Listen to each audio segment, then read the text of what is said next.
All right, we're here with Coach Bryson Rosser of the Central Bobcats, who's put a couple more at the next level just today. So let's talk about those two guys. Let's talk about Isaac Buell and Rondrow Peebles. Tell me, when you reflect back on their experience, I know you hit it a little bit up there, but let's hear a little bit more about your thoughts on their time here. Those guys, they're special. You know, and Isaac Buell, when I first met him as a sophomore, I had to check his birth certificate because he looked about the same way he did now 3 years ago. Yeah. Just put on a little bit more weight over the years. But, you know, when I did that first address to the team, he was right there sitting in front, and I didn't really know, you know, who he was. But, you know, that's the type of kid you build your program around. Right. And it showed this year. I mean, he's put in the work for all the accolades he's accomplished. Rondrow Peebles, just a natural, you know, I call him just a ball player. Mm-hmm. That kid, you saw him this year. He's playing linebacker, safety, wide receiver, punt returner. Finally got the recognition that he deserved. One of the hardest workers in the weight room. Mm-hmm. You know, really good in the classroom. An unbelievable ACT score, which really helped him in this.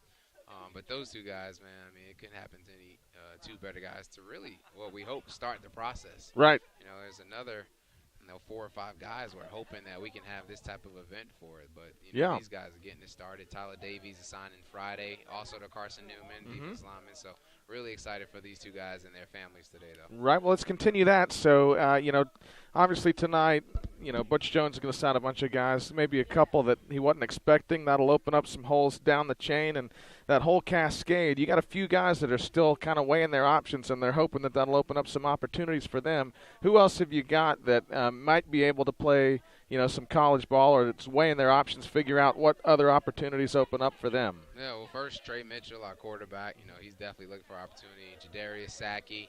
Shamar Moore. You got to have him just as a punt blocker if you do nothing else. Surely you can find a place to put him. Yeah, right. Something. Shamar Moore, you know, Lewis McNair, Tony Reeves, a bunch of those guys that you've called out their names a bunch and making plays for us. We're hoping that they get a chance to continue on somewhere, but it's a really hard process. It's not as easy as people think.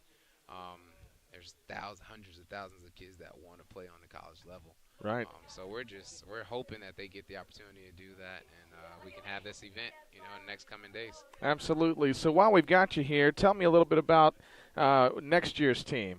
You know, how different will it look, and in terms of, I don't know, scheme or generally, or, you know, what do you got to build on? What might change, and what would you tell to the fans who are looking forward to another year of Central football? Well, it's going to take them a little longer, but I'm definitely the fog is just kind of clearing away from the 18 seniors that I had, right, and the 12 starters in that group. So, you know, we'll be young, we'll be inexperienced at some places, but you know, we have guys that have a lot of enthusiasm right now. They're very excited. They just, you know, saw a trip to Cookeville in the state championship game.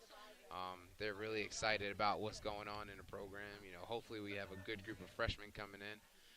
But we're working really hard. Our offensive line will be really strong coming back. All 5 of those guys return. We have 2 defensive linemen returning, 2 linebackers returning, 2 guys in the secondary returning. So we have some returners coming back. Yeah. But we'll be inexperienced in some places, and you know, that's high school football. I tell people all the time. Guys graduate, and then guys step in and make plays that you never expected. So we're excited about it, obviously, coming off the year that we had, and we just look forward to just being consistent. The guys continue to play hard, like I say all the time. Attitude, effort, and discipline, you know, good things that happen. I don't know. You know, I'm not the person that make projections for next year about record and all that stuff, but you know, people should be excited to cheer on these guys either way, and then we'll see what happens. Yeah, absolutely. I don't know if I told you that our the bomb that beat Greenville is the most watched play in the history of Diamond Clear Media. It's been viewed over 50,000 times. That's awesome. So thank you for that one. I'm glad you guys were there to catch it. I was calling the Hardin Valley game. I had that game up on my iPad, and I just told the Hardin Valley fans, you have got to open up another window and check out what just happened in Greenville. So, no, great time, and certainly great covering you. Just thank you again so much for letting us be a part of what you're doing here, and we just look forward to covering this thing in the future. Definitely. I appreciate you guys, everything that you've done. You know, my parents in New Jersey got a chance to catch every game this year because of you guys. So I'm very appreciative on a personal level and definitely as a program and school level and community level as well. So thank you. All right, well, thanks. Yes, sir. All right, that's Coach Bryson Rosser of Central, and got a couple players signing today, Isaac Buell and Rondrow Peebles, so we thank him.